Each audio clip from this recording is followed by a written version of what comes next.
Good evening and welcome to the College of Law and our first careers webinar for 2023, Suit Up and Succeed, a guide to your first law job. Before we get started, I would like to first make an acknowledgement to country. As we gather for this event, we recognise that many of us are on different lands of different traditional custodians. The College would like to acknowledge all of the traditional custodians of the lands we're all present on today and any Aboriginal and Torres Strait Islanders who are participating in this event. With respect to Melbourne, I specifically acknowledge the Wurundjeri people and Bunurong people. I otherwise pay my respects to each of their elders past, present and emerging. Tonight's webinar, Suit Up and Succeed, a guide to your first law job, will provide you with some practical tips around what law firms expect and how to make and leave a positive impression. My name is Susan Pincus, and I'm the National Careers Professional at the College of Law, and I'm excited to have you online with us this evening. Each month, we deliver a live webinar on various topics designed to help you kickstart and further develop your career. I'm joined today by our two generous and knowledgeable panellists, Jason Feng and Mei Gong, both of whom are College of Law PLT graduates and give so much of their time to helping mentors, soon to be, and new lawyers. And welcome Jason. So we will kick off straight away. And the first question that I would like to ask you both is, what do law firms typically expect from you? I think, so to give everyone on the call a bit of context, so my intersection of commercial really started when I got a summer clerkship at a mid-tier international law firm. I came into it with no legal firm experience. It was my first full-time law job, and it was a very overwhelming experience. And I think from that experience, I've always found three traits to be really critical. One is having a good attitude, which is regardless of whether it is an area of law that, was your first preference, even if it's your last, as it happened to me for insolvency and restructuring, you still need to have that good attitude to learn, to be curious, to do the best work that you can within the time you have, so that people are eager to teach you, and you may end up discovering things that you might not have realized. I think the second element is consistency. So you are expected to do good quality work consistently so that you're reliable, so that if, for example, me as an instructing lawyer to go, well, I need a junior on this task, I need someone that's reliable, I know they will give good results, my instant thought is, maybe I should get X or Y. And I think the third thing is attention to detail. Particularly for more senior lawyers, they're often more the big picture thinkers, and they always have time to get across the really small factual details, whether it's the formatting of indexes, or whether a factual detail in a matter can be found in a particular document. So knowing the context of what details matter and getting those details right, and taking the time to double and triple check things, even if it takes a bit longer, will ultimately allow you to be a really empowering add to the team in the long run. So I would really say it's attention to detail, attitude, and consistency. And if you stick with those three things, they're a good starting board for you in your law firm journey. Fantastic.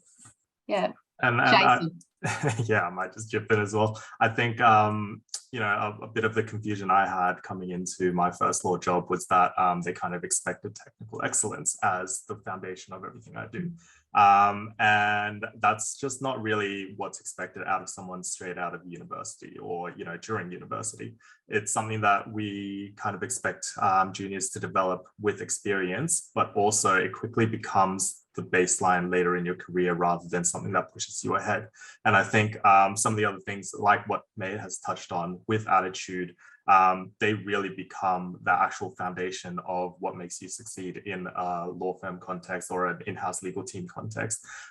Things like, you know, taking ownership of a task, being proactive, putting in the work, doing everything within your ability, and not just focusing on the interesting tasks, really make you stand out. And I guess if I just quickly play this through of what it actually looks like when you do work with people in a law firm, it's, you know, you get a task, you get the form of the document right, you read through the file for all the relevant documents and the matter details, you set out all the questions that need to be answered, you proofread everything, you format everything, you do a compare showing your changes. You set out the questions that you're not sure about and you would like to be reviewed in particular, and then you follow up on if they have reviewed it or if they sent it out to the client. So that's how it looks like in action for someone coming in with a great attitude. Okay, that's great. And in terms of also the great attitude, are there any other suggestions that you would also share in terms of how you can really show that attitude? Yeah, I think it's just being really diligent with all the things that you're doing. So, you know, for someone now that's instructing junior lawyers, what I love to see is they've really put the thought behind the task. They set out, you know, this is what I've looked at. These are the things that I'm not sure about. These are the questions we've been asked, but can you provide a bit more information about this? When they actually dive through all those rabbit holes and actually set out the task instead of just assuming that, you know, I'll fill in the blanks for them. That's just something that I really appreciate. Okay, no, that's great. Thank you for that. We're going to move on to the next question. So how do you actually ask questions? And what about asking for help if you're really stuck? So what's the best strategy for that?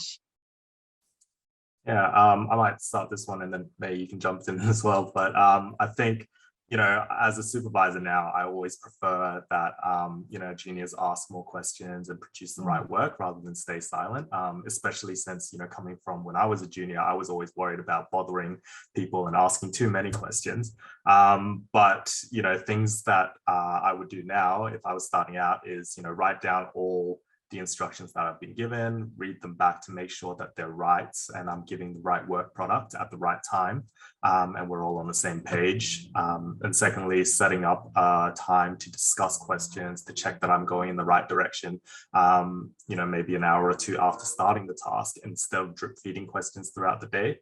And then also, you know, jotting down any skeletons to check with the supervisor before I try to prepare a whole task, just in case I am going in the wrong direction, or if they have further information that came out during the day that, you know, really changes the task.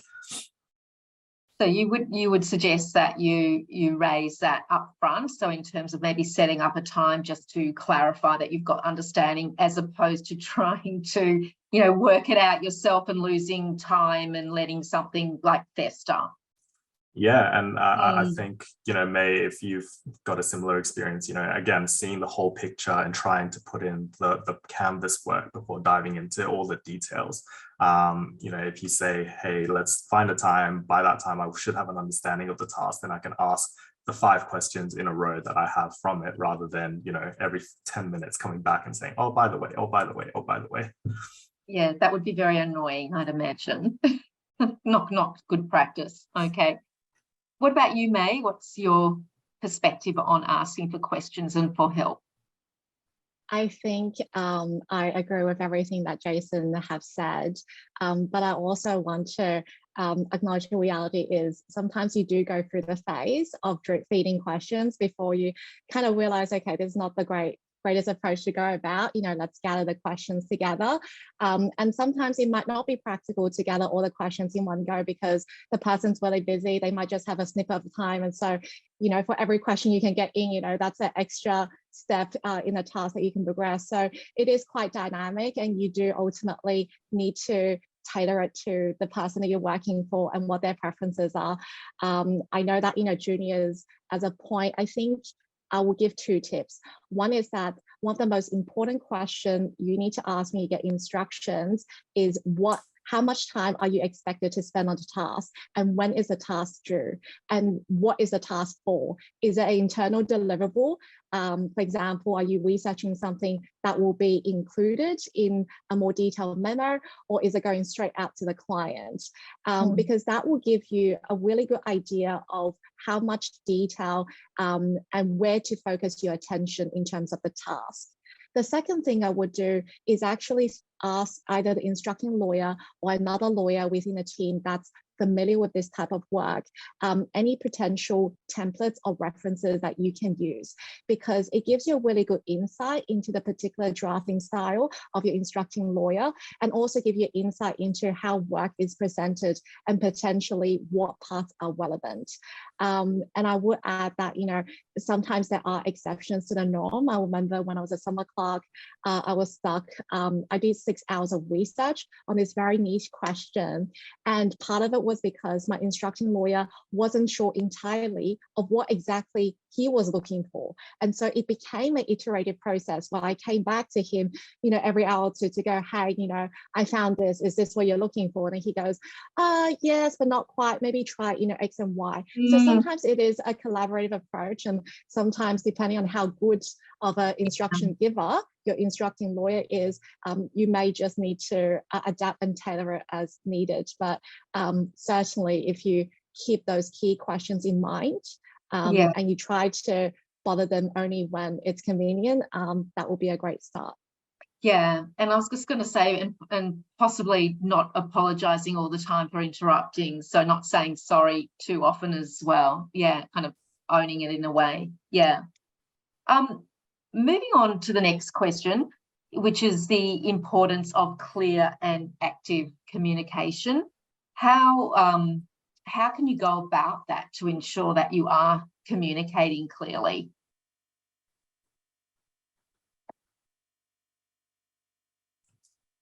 I'm happy to. Yeah, just jump in, Mei.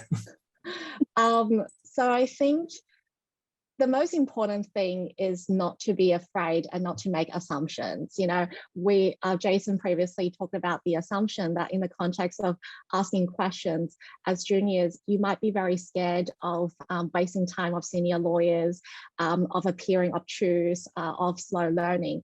But I think you really need to not make too much assumptions and actually just have a conversation with your supervisor or with your buddy or with the people you work for to go, hey, let's grab a coffee, or, you know, let's have a 5-minute sit down and tell me how you would like to work. You know, what are your pet peeves and how can I best facilitate you in the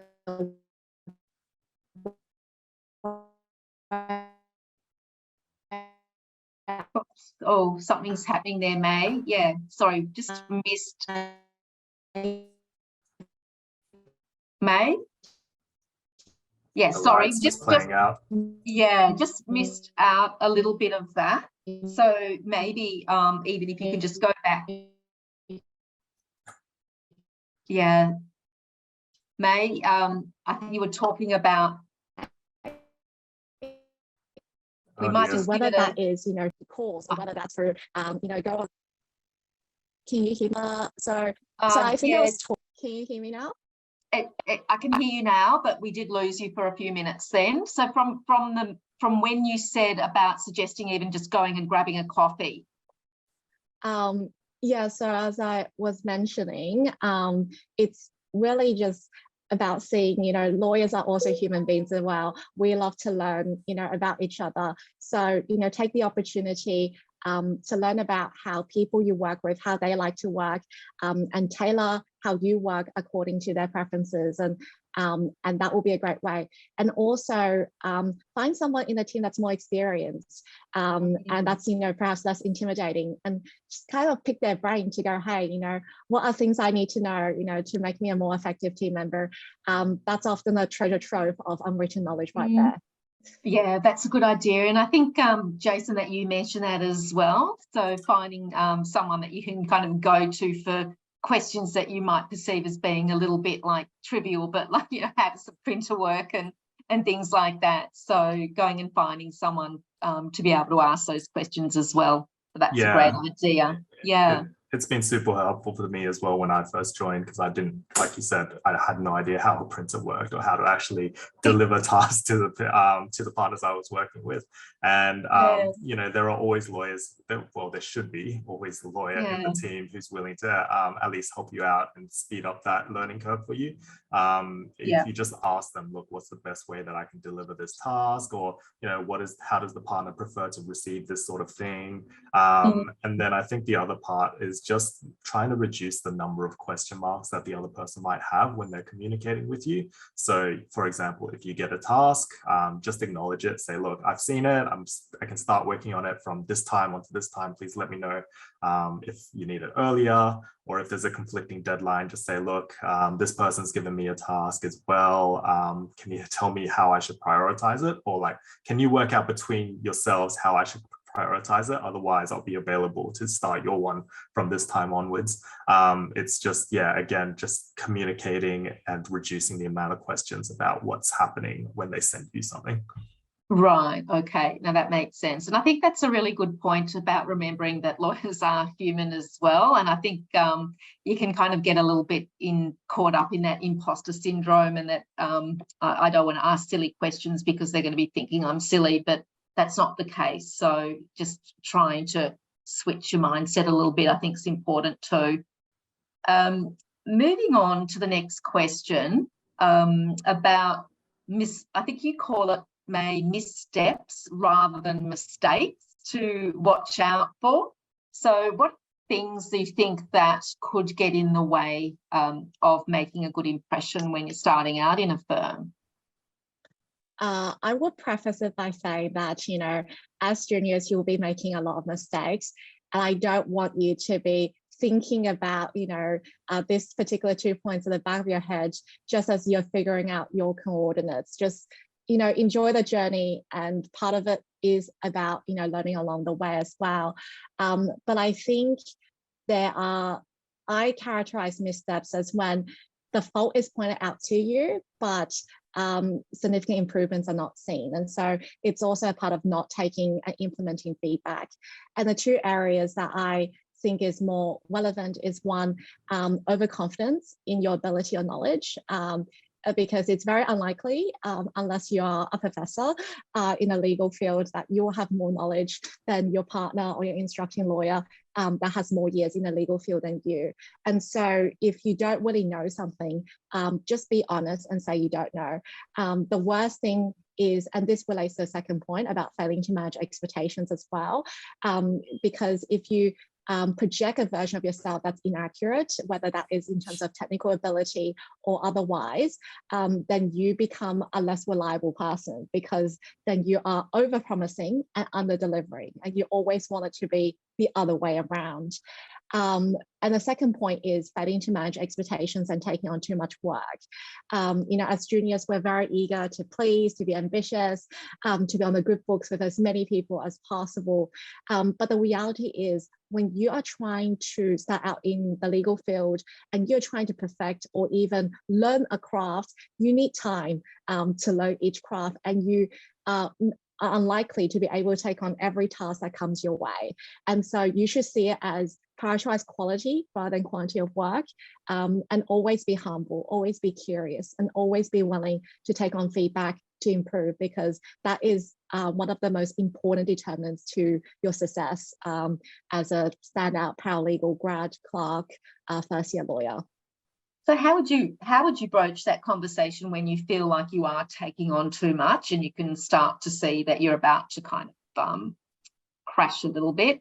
What would be the best way to have that conversation? I know you were mentioning timelines and things like that before.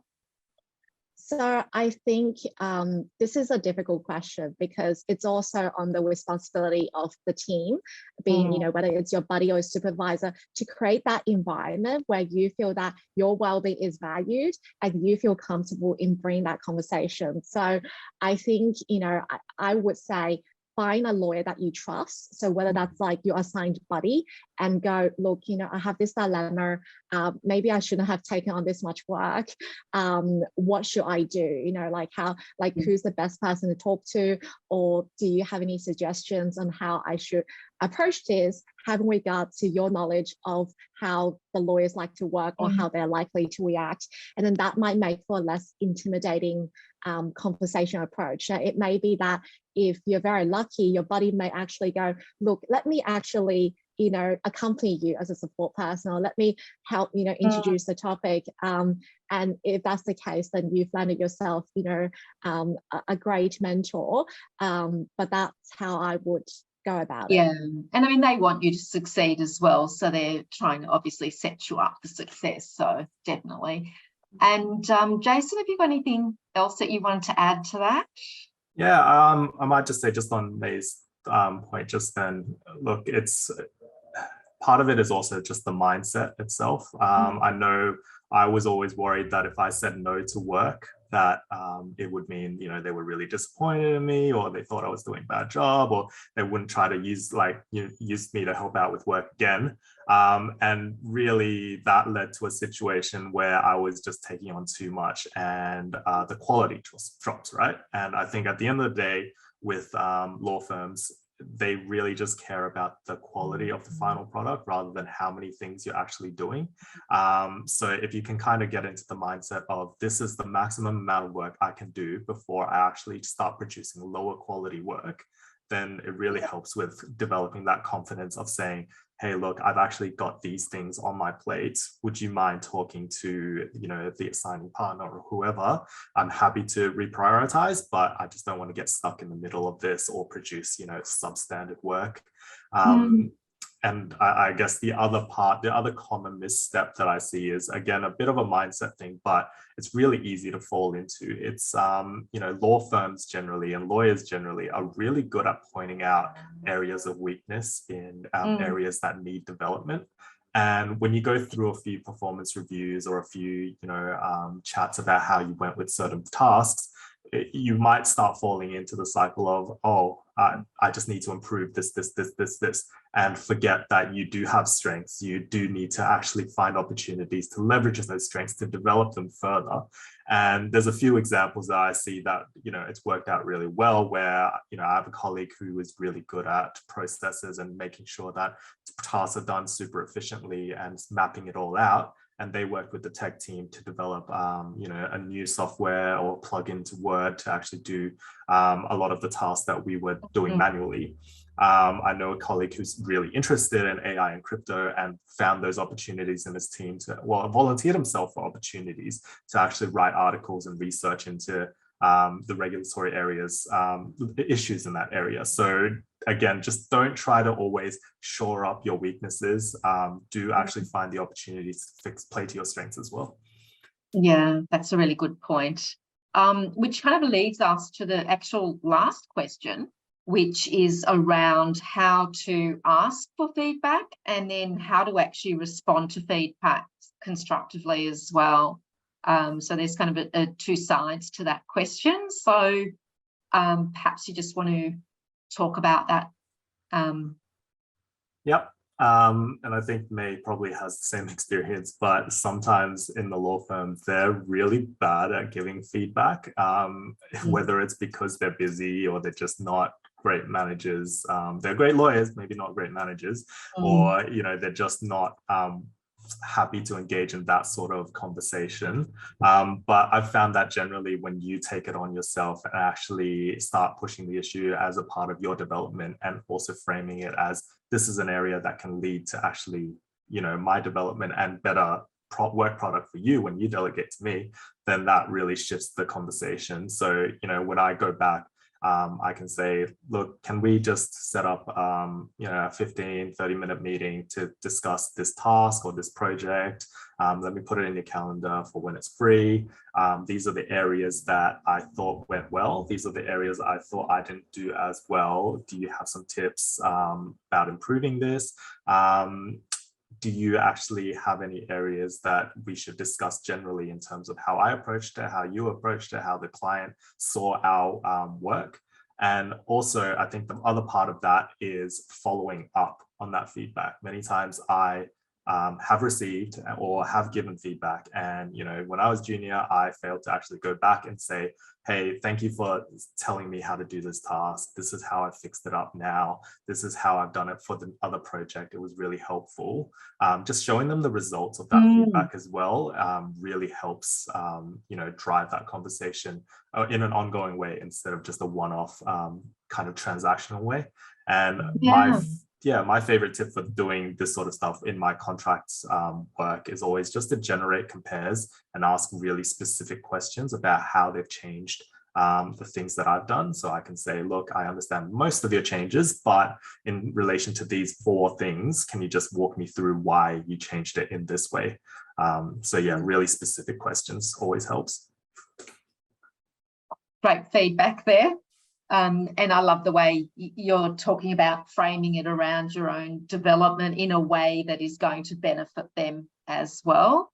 And then that point about actually giving them feedback that you're implementing it, and as a result, the following is kind of changed. So that's great.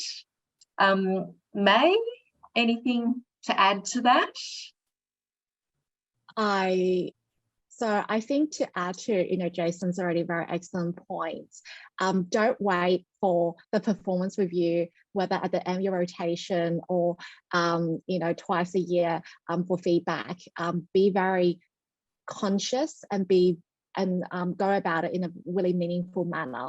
I think at the start, you know, if you're in doubt of whether you should ask for feedback, just go and ask for it. Feedback is often the most helpful where it's given shortly after the task is done. Because if you leave it too long and you go to the instructing lawyer to go, hey, how did I do on this task I did for you a month ago? Chances are all they can say is good or bad. It's unlikely they're going to give you very specific input because they've already moved on to their 1,000th thing in the task. And so that's really important. I think the other thing to acknowledge is different lawyers give feedback differently. So some lawyers are non-confrontational and they don't feel comfortable in giving feedback. And so it may be that you need to proactively go, I think I can improve in X, you know, is that correct? You kind of, with a time of observation, they can feel like they can trust you to actually take the feedback and not, you know, harm your personal relationship. And that, you know, ultimately your common objective is to do the best for the client and to deliver the best work you can, to be the best team member you can. And the last point I will add is ask for both technical feedback. So, you know, did I get the law right? You know, is that something I can improve on for this specific piece of work, but also for more general feedback, you know, how are you coming across as a team member? How are you coming across in terms of how you relate to clients or how you relate to your colleagues? Because it also shows you, you know, are you integrating into or adding to the firm culture in addition to your work performance and whatever other matrix that your firm may be using to evaluate your performance, to keep track of that as well. Yeah, that's really, really critical as well. Well, thank you both. That's been fantastic. And we're coming to the 6:30 mark. So what I wanted to do now was to ask participants if they can start putting some questions into the Q&A box. We've already started to get some. And I'm going to then go back to Mei and Jason and just ask you a final question. So I was wanting for you to, in summary, provide 2 takeaway top tips for anyone that is starting out in a law firm. What would those top 2 tips be? So if everyone only remembers 2 things from the presentation, I'm sure they'll remember much more, but what would be those 2 critical tips? Jason, do you want to go first?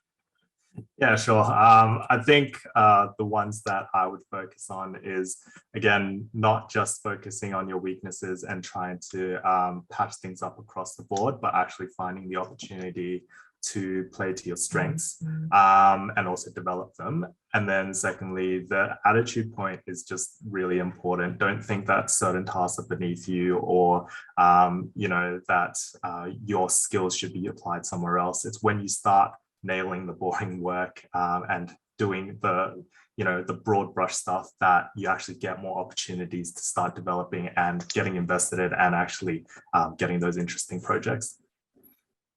Great. And May?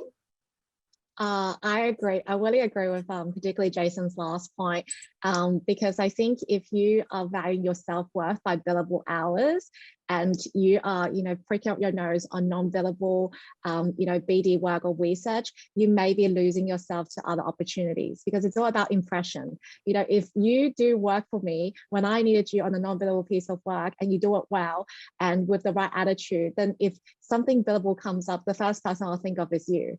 And so take it with the approach of don't define it by your billables, just try as many things as you can. When I was a clerk, for example, not only did I end up rotating through my last preference, restructuring insolvency, which I still really like because it opened me up to, well, this is what the area of law is, and it allowed me to learn a different area of law.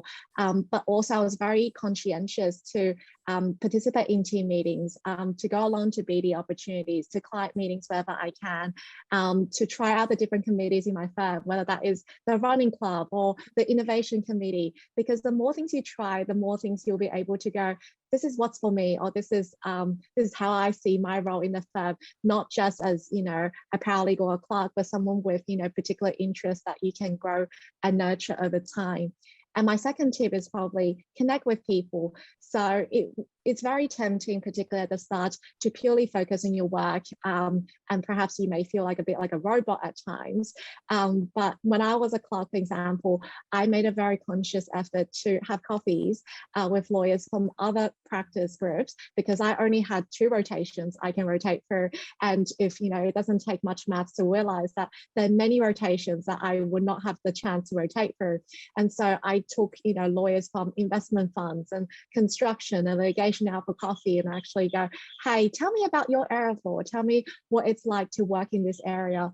Not only does it create new contact points if you do come across something that might trigger a question in that area, but it just allows you to be better connected with the firm and better connected to opportunities that you might not have thought of if you haven't asked the question. Great, thanks for that. We're now going to just move on to questions. So just a reminder for anyone who wants to add their question to the Q&A, we're about to go through those now. So yes, you will receive a copy of the recording. So that will probably happen in the next week or so. Now I've got another one here, a question from someone who is graduating a double degree of law and commerce and has not participated in the summer clerkship, internship or even graduate program. I also do not have the best results in my grades, mainly passes in law and high credits to distinction in commerce. Would the firm be really focusing on university grades rather than both, or either grades and experience?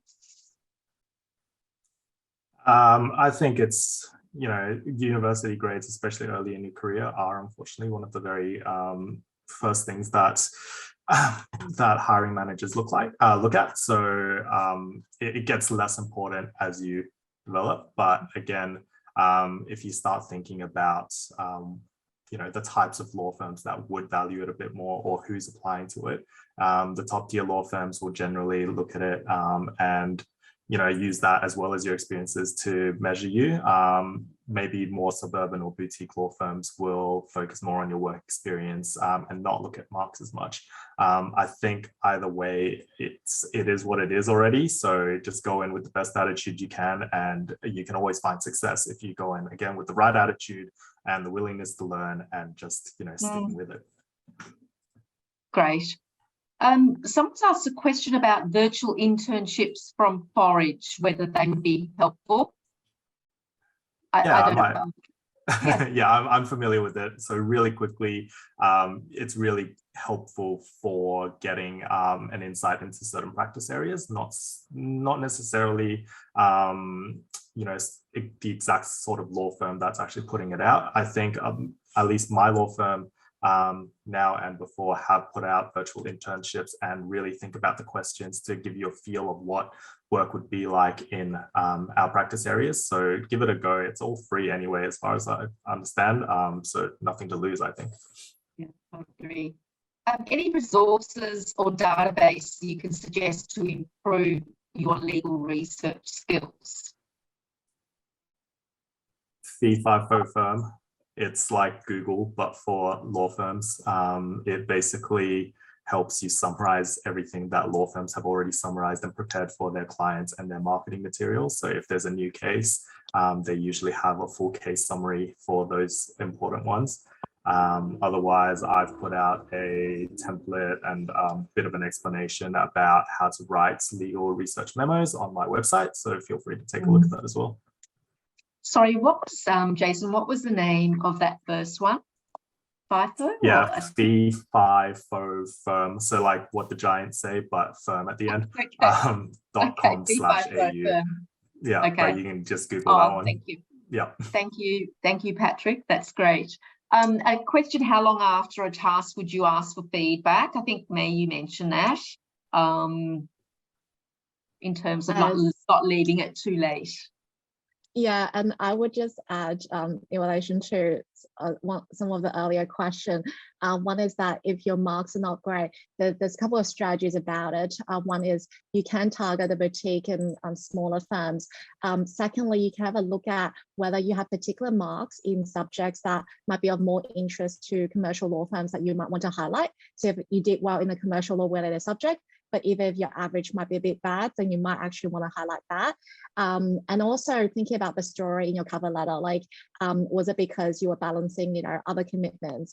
Was it because, like, what was the reason? Because I think if you give context, then it can be assessed appropriately. But certainly don't give up. I know of people who have, really bad law marks, but is now actually a co-founder of like a boutique law firm because she actually went out of the way and just messaged an opportunity out of a paralegal opportunity in a boutique firm. And it so happened that that person was willing to give her interview opportunity. So you just never know. No, that's great. Just a couple of the questions are coming in, more of them. So you mentioned being overloaded with work. Do you have any advice for when things are quieter and seniors don't have tasks which can be assigned to juniors? I.e., what sort of things can I do to improve my own development when there are not as many tasks that I can help with? Yeah, I think it's always a good time to just reflect on the work that you've done. So like as I've mentioned, that's when I would try to go back and see how they've fixed up my initial draft letters of advice or do a compare to see how they've amended certain clauses. Just take advantage of that time to actually see how your work has been changed. And then otherwise, something that was really helpful was just asking whether there's any particular areas of need in the actual team itself in terms of knowledge management. So one area that I got really familiar with was the Security of Payment Act, as well as the Home Building Act when I was in residential construction, and just kind of becoming the go-to person for that in my downtime by saying, look, here's a summary of all the developments. If you need anything else, come and talk to me and I can find that out for you. Okay, thank you. Mei, how did you find the other practice lawyers to connect with? So at the time, my firm had this coffee voucher scheme where they actively encourage clerks to actually reach out to other lawyers. But honestly, even without a scheme like this, you can just message lawyers from other areas in your firm or anyone you would like to meet to go, hey, I am a summer clerk, like introducing yourself, like, hi, my name is Mei, I'm a summer clerk. I'm really curious about, this area of law. Would you have time to grab, a 15-20-minute coffee, this week to just have a chat? And you'll be surprised at how generous people are. Again, there might be that fee of, am I wasting their time or would I ever, respond? But look, the worst that can happen is they ghost you. But if you never try, you never know. So just give it a go, and it will really broaden your horizons. Great attitude. How do you handle trying to build rapport or relationship with lawyers, particularly partners who are a bit more reserved and aloof? That's a tricky one, right? But I think as with any other area of life, sometimes you just don't click with everyone. So That's just a fact. Otherwise, I think the best way is just to, just be friendly, just be yourself, try to get to their work, try to help them out with their actual work. Because then I think, many employers, when they go to work, they're very focused on just those tasks. And when you start helping them out with them, that's when you start developing that working relationship, that mentoring relationship. Again, it starts with, here's a task, I've helped you out. Can you give me some feedback on this? These are the areas I think I can develop in. And when you start getting that give and take, that's when you start building more of a working relationship rather than just, hey, let me lead with my personality and see what happens. Yeah. Okay, just a few more questions, because I'm just conscious of time and we're coming to an end. So we're probably just going to do a couple more last questions. So there is a student here with a disability who has no legal work experience. Would that be viewed as a disadvantage?